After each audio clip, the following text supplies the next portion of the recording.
Bismillahirrahmanirrahim. Saya akan angkat misalnya contoh teman-teman sekalian Muhammad bin Sirin rahimahullah. Muhammad bin Sirin ini salah satu ulama tabi'in yang terkenal dengan keimanannya dan beliau ahli takwil mimpi. Pedagang di pasar.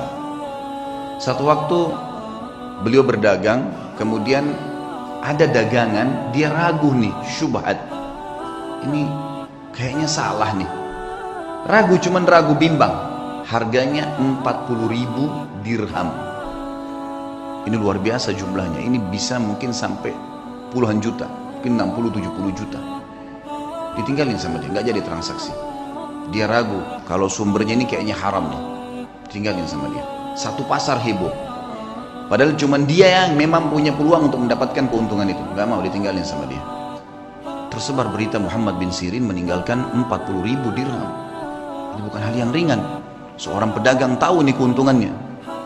Baiklah. Besok pagi kejadian, ada satu orang transaksi di tokohnya, berikan uang, gitu kan, kurang 2 dirham. Kurang 2 dirham. Kata Ibnu Sirin, demi Allah, kau belum membayar 2 dirham itu. Kata orang itu, 2 dirham, demi Allah saya sudah bayar. Kata Ibnu Sirin, demi Allah kau belum bayar. Ribut nih. Satu pasar sampai datang. Lihat, ribut dengan 2 dirham. Lalu kata teman-temannya, waktu itu akhirnya orang ini akhirnya membayar 2 dirham. Setelah itu Ibnu Sirin berikan barangnya, pergi.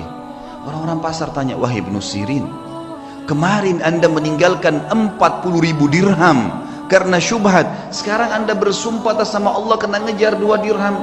Apa kata Ibnu Sirin, orang yang mengenal Tuhannya? Ini yang penting teman-teman sekalian. Dia mengatakan, demi Allah saya bersumpah karena saya tidak mau dia makan haram, karena saya tahu itu haram bagi dia. Dia tinggalkan 40.000 dirham yang bisa dia dapatkan. Kadang-kadang kita, alah nanti aja deh, gampang nanti baku atur kalau orang kita bilang. Biasa begitu, tutup mata aja dulu, yang penting sekarang masuk dulu uangnya. Lupa, 1 rupiah sudah cukup membuat anda masuk rumah sakit sebulan teman-teman kalau haram. Hati-hati. Imam Nawawi rahimahullah, Imam Nawawi ini pernah mendengar berita tetangganya kambingnya hilang. Tetangga dia bilang sama dia, kambing saya hilang, gak tahu siapa yang ambil. Saya udah cari di tempat-tempat yang biasa saya gembalain, gak ada, berarti dicuri nih. Imam Nawawi tidak beli kambing 1 bulan, gak beli kambing. Semua kambing di pasar yang sudah mentah, yang sudah terpotong atau yang masih hidup, dia tidak mau beli sampai dia pastikan kambing tetangganya sudah ada beritanya mati atau memang dia temukan kembali. Sebulan dia nggak mau beli, takut nanti kalau yang dia beli itu kambing temannya yang hilang. Saking hati-hatinya menjaga hubungan dengan Allah. Bayangin bagaimana dengan keadaan kita teman-teman, semua dianggap remeh nih. Dari makanan, dari minuman, dari pakaian, yang penting pakai saja, yang penting makan saja. Subhanallah, semua ada tanggung jawab nih. Harus hati-hati menjaga hubungan dengan Allah subhanahu wa ta'ala. Ibnu Sirin ini pernah menasehatin seseorang dengan nasihat yang sangat santun. Orang ini kebetulan mencaci maki Hajjaj bin Yusuf. Kalau teman-teman belum kenal Hajjaj bin Yusuf, orang ini luar biasa jahatnya. Hajjaj bin Yusuf ini terkenal dengan kejahatan, gitu kan. Artinya orang ini suka menyiksa orang, suka mukul orang, gitulah ceritanya, gitu kan.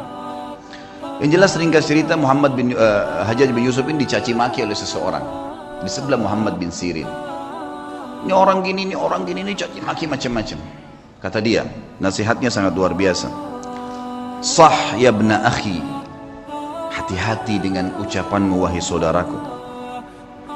Fa innal Hajjaj aqbala ila rabbih. Ketahuilah Hajjaj ini yang sedang kau bicarakan sedang menuju kepada Tuhannya.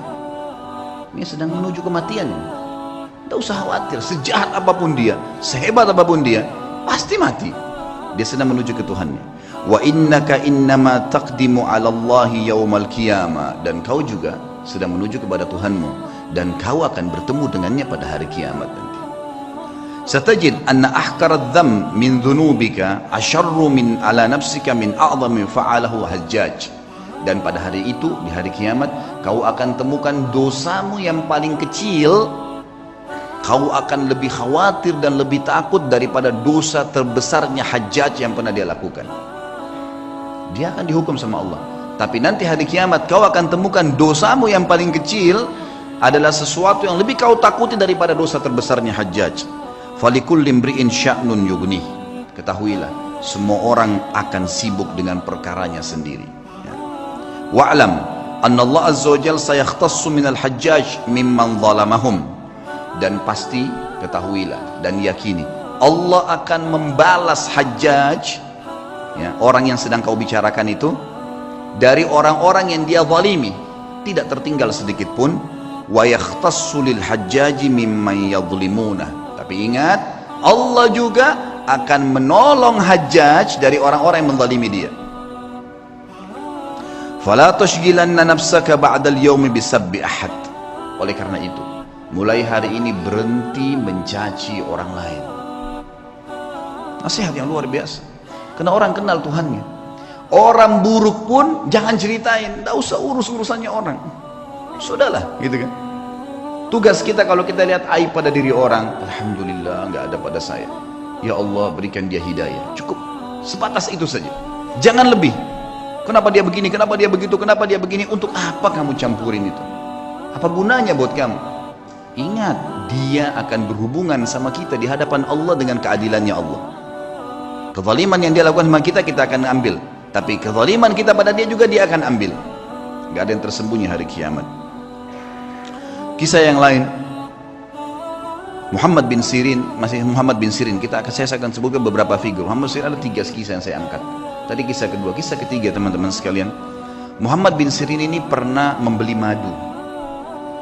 Madu ini kebetulan dibeli 1 gentong besar. Kalau gentong di zaman dulu itu mungkin ya bisa menampung sekitar 200 kilo madu sampai 250 kilo madu. Waktu dia beli, dia taruh di gentong, rupanya malam hari atau dia tidur, dia lupa tutup gentong itu. Masuk tikus. Tikus ini masuk ke madu. Masuk, dan ini madu diambil karena jumlahnya banyak, jatuh tempo. Muhammad bin Sirin rahimahullah lupa tutup, masuk tikus. Tikusnya waktu dia bangun pagi dilihat mati di madu itu, nggak bisa keluar, melengket mati. Muhammad bin Sirin rahimahullah mengambil madu itu semuanya dibuang, sengaja cari sungai dibuang. Dia bukan buang biasa, dibuang di sungai supaya mengalir gitu. Orang-orang semua datangin, wahai Muhammad bin Sirin, tinggal kamu angkat tikusnya, yang lainnya jual. Kenapa kok harus semuanya dibuang? Apa jawaban dia? Demi Allah saudaraku, aku tidak tahu tetesan mana madu yang kena bakteri, yang kena kotorannya, najisnya tikus itu, sehingga saya jual pada seseorang dan saya menipunya. Maka saya lebih baik rugi semuanya daripada saya dihisab sama Allah hari kiamat. Luar biasa imannya. Dibuang, dialirkan semua. Kisahnya berlanjut, subhanallah. Pemilik madu datang nagih. Beberapa waktu kemudian, wahai Ibnu Sirin, tagihannya. Kata Ibnu Sirin, saya belum punya uang. Kata dia, baiklah, bagaimana jalan keluarnya? Ibnu Sirin bilang, kasih saya waktu, beberapa waktu saya akan bayar. Baiklah, dikasih waktu. Berjalan waktu, sama Ibnu Sirin dengan hikmah Allah belum punya duit. Orang ini hanya mengeluh kepada hakim.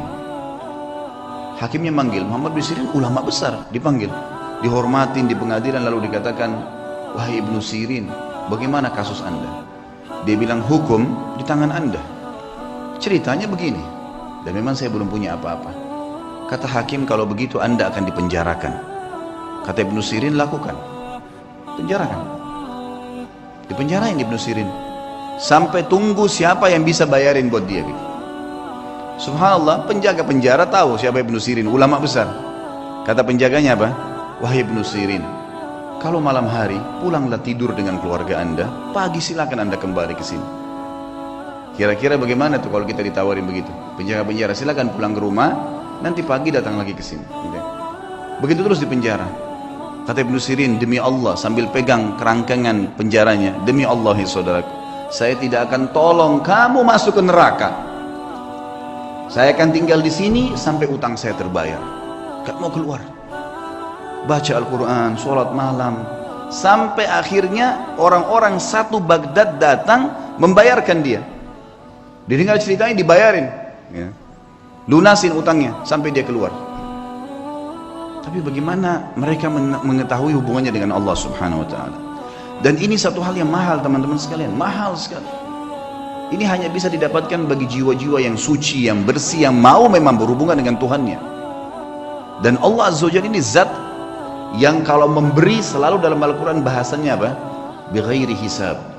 Innama yulaqqas sabiruna ajrahum bighairi hisab. Selalu ada kalimat bighairi hisab, bighairi hisab. Bighairi hisab itu tanpa ada hitungan. Kita kalau minta sama Allah satu, Allah nggak kasih satu, 10, 100, 100 ribu. Luar biasa kalau pemberian Allah SWT itu.